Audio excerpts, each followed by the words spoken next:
In a quiet room, an old clock ticked loudly. My husband, Peter, was glued to the TV, ignoring me completely. I felt fed up with all the problems we had over the years. Peter broke the silence, sneering at me. I told him firmly, "I'm leaving." He mocked me, saying I couldn't survive without him, but his words only made me more determined. I couldn't take his neglect and his mom's meddling anymore. It was time to leave and take charge of my life. "I can handle it," I said confidently, standing up, even though I was nervous about what was next. I felt strong. Peter's mom, who had been living with us for a while, walked in and saw my packed bags. "Leaving already?" she sneered, thinking I couldn't handle their family issues.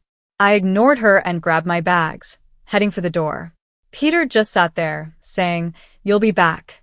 You can't do this alone." As I stepped out of the house, a feeling of freedom washed over me. The evening air was refreshing, lifting my spirits. I didn't know where I was going, but for the first time in years, I felt a glimmer of hope. For 2 decades, I'd been playing the role of Peter's obedient wife, feeling more like a convenience than a partner. My son, Elias, was the only source of happiness, but even he couldn't fill the void in my heart. Peter's mom made things worse with her constant criticism and manipulation. Finding a small, peaceful apartment was a relief. It became my safe space where I could think without judgment. I ignored calls and messages from Peter and his mom, who begged and threatened me. I was determined to stand my ground and move forward. My coworkers at the library, where I'd worked for a long time, supported me. They had seen how I'd been struggling and were happy to see me finding my strength again. Surrounded by books and understanding friends, I started to feel like myself again and began to believe in a brighter future. While I was settling into my new life, Elias called me, sounding worried. "Mom, are you okay?" he asked. I reassured him, feeling calm for the first time in years. "Yes, Elias, I'm doing better than ever." But then he told me about the problems at home. My decision to leave hadn't gone down well. Peter had turned to drinking, and his mom wouldn't stop blaming me for leaving. I pushed away the guilt, reminding myself that they needed to respect my decisions. Elias hesitated, but then expressed his support for me, prioritizing my happiness. Ending the call, I realized this was just the beginning of proving myself to Peter and his mother, who had underestimated me for too long.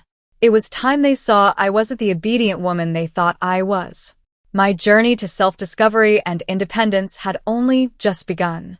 In my quiet new home, I reflected on the 28 years with Peter. What started as a promising relationship had soured over time. Peter's charm and our shared dreams once seemed perfect, but he became more focused on himself, neglecting our family. Elias's birth didn't bring us closer. It highlighted our growing distance. Peter thought providing money was enough, leaving me to handle the emotional support. His mother, Mandy, was always there criticizing my parenting. She'd say I was spoiling Elias, insisting Peter never needed that kind of care. Despite her comments, I focused on raising Elias well. He grew into a thoughtful and independent man, a bright spot in our tense home. Things reached a breaking point when Mandy moved in without asking, claiming she was lonely. Her presence was suffocating. She criticized everything from my cooking to my clothes, hinting that Peter could have chosen a better partner. This new phase of my life was all about breaking free from years of control and finding myself again, a journey I was just beginning. Mandy's constant criticisms were hard to ignore, but what really shook me was discovering Peter's deception. I stumbled upon bank statements one day that revealed large amounts of money being spent from our joint account. It turned out this money was being wasted on Mandy's gambling addiction and Peter's secret indulgences. Whenever I tried to confront them about it, it led to heated arguments, with Peter always taking his mother's side. "She's my mom, Jenna. She needs this," he'd insist, dismissing my concerns. The final straw came when I overheard them plotting to take full control of our finances, pushing me aside and leaving me powerless in my own home. That's when I realized I couldn't keep living under their control. The day I decided to leave, I promised myself I'd make them understand the pain they caused. My plan was simple but powerful: to challenge their egos and their control. I started by legally separating our finances, which shocked Peter. "What are you doing?" he demanded on the phone. "I'm protecting myself." "Something I should have done a long time ago," I replied calmly but firmly. Mandy's reaction was even more dramatic. "You ungrateful brat. After everything we've done for you," she screamed when she found out. But I didn't let it faze me. The time of being submissive was over. Now I was setting my own rules, beginning their reckoning. After I took control of my finances, things got chaotic. Peter and Mandy showed their true colors through their anger. Their attempts to intimidate me with angry phone calls didn't work. "You think you're smart, Jenna?" Peter sneered over the phone. "You're nothing without me. You'll come crawling back." "Not a chance, Peter. I won't let you manipulate me anymore," I shot back, standing my ground. Mandy's threats were even harsher. "You'll regret this, Jenna. You've ruined our family." "There was no family to ruin, Mandy. It was all fake," I countered. Despite their threats, I felt free. The fear that used to control me was gone, replaced by a determination for justice. It was time for them to face the consequences. I started by reaching out to old friends and telling them about the lies and manipulation Peter and Mandy had put me through. My honest revelations spread quickly, tarnishing their once spotless reputations. Peter, who always cared about his social standing, was embarrassed. "How could you do this to me?" he asked, shocked. "You did it to yourself," I replied calmly.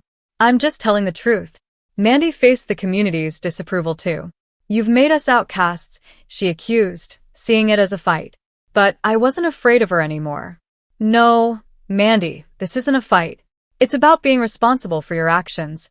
I told her that seeing their social circles fall apart showed how powerful the truth can be. Peter's supporters distanced themselves, wary of his damaged reputation, while Mandy lost influence as her gambling problem and manipulative tactics were exposed. But I didn't stop at just exposing them socially. I knew their weak spot was their finances. With the help of a good lawyer, I fought for my fair share of our joint assets. Mandy's debts from gambling and Peter's mishandling of money were brought to light. The legal battles were tough, but I stayed strong. Their lies were no match for the truth, and I won a significant victory in court when the judge ruled in my favor. I could see the defeat in Peter and Mandy's faces. This one meant more than just money. It showed that I was morally right. "You've destroyed everything, Jenna," Peter said, sounding defeated. "No, Peter, you destroyed our family long ago."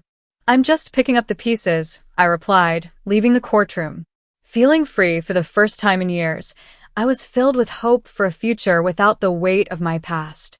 After the court ruling, I started rebuilding my life with the assets that were rightfully mine, stepping away from Peter and Mandy's influence. They couldn't believe the extent of their downfall. This was the start of a new chapter for me, one of independence and self-discovery, ready to embrace whatever came my way. The crumbling of Peter and Mandy's facades was just the beginning of my journey to rediscover myself and pursue real happiness and freedom. One evening, Peter called in a fit of desperation. "You can't just change our lives like this, Jenna," he pleaded over the phone. "I'm just taking back what's rightfully mine," I replied firmly. "Maybe you should have thought about the consequences before betraying my trust." Mandy, however, took a sneakier approach. She tried to turn family members against me, painting herself as the victim. "You're tearing our family apart, Jenna," she accused me when we bumped into each other at the grocery store. "This family was broken long before I left," I replied, refusing to show any sign of distress. I embraced my new freedom, enjoying the ability to control my own life. I cut off their access to me by changing my phone number and found comfort in volunteering at a local shelter, helping others who have faced similar struggles. But my fight for justice wasn't over yet. I found out that Mandy planned to challenge the court's decision, hoping to get money for her gambling habit. "You won't win, Jenna. I'll make sure you pay," she threatened in a message sent through a relative. In defiance, I strengthened my legal defenses, prepared to counter any challenge she brought forward. The person who once avoided conflict had become a determined advocate for her own rights. Meanwhile, Peter was crumbling under the pressure. His once spotless reputation was now tarnished, affecting his career. "You've destroyed everything, Jenna," he admitted during a moment of reflection. "You brought this on yourself, Peter." "I just exposed the truth," I replied. As time passed, I watched as their seemingly stable lives fell apart. Mandy's attempt to overturn the court's decision failed, leaving her in financial and social ruin. Peter's professional life continued to decline, his reputation irreparably damaged. However, I didn't feel any joy in watching their downfall. Though it was an important part of reclaiming myself, it didn't bring me satisfaction. My journey was about healing and finding myself, far beyond their punishment. Regaining my independence and self-respect was a big step, but the wounds from neglect and emotional abuse were still healing. As I rebuilt my life, my main goal was to find inner peace and happiness. My journey was transformative, leading me out of the darkness of my past. I became stronger and more resilient. My story wasn't about revenge, but about freedom, a celebration of the human spirit's ability to overcome challenges. Months had gone by since the court ruled in my favor, but the effects lingered. Peter and Mandy had drifted from their social circles, shadows of their former selves. Then Elias visited unexpectedly with troubling news. Dad lost his job and his drinking has gotten worse. Grandma lost everything to gambling. "They're selling the house," he said, the weight of his words palpable. My heart ached for Elias. Despite the distance, family ties tugged at my emotions. Did we do the right thing? Elias wondered quietly. I reassured him, though with a heavy heart, that we stood up for what was right.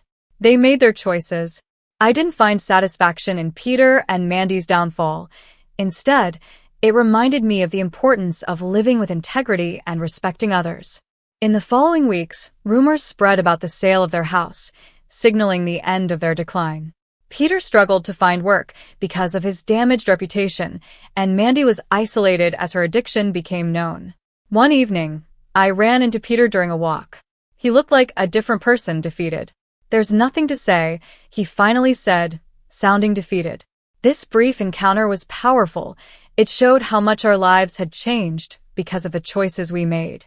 It was here that I found true happiness, peace, and a sense of self that couldn't be shaken.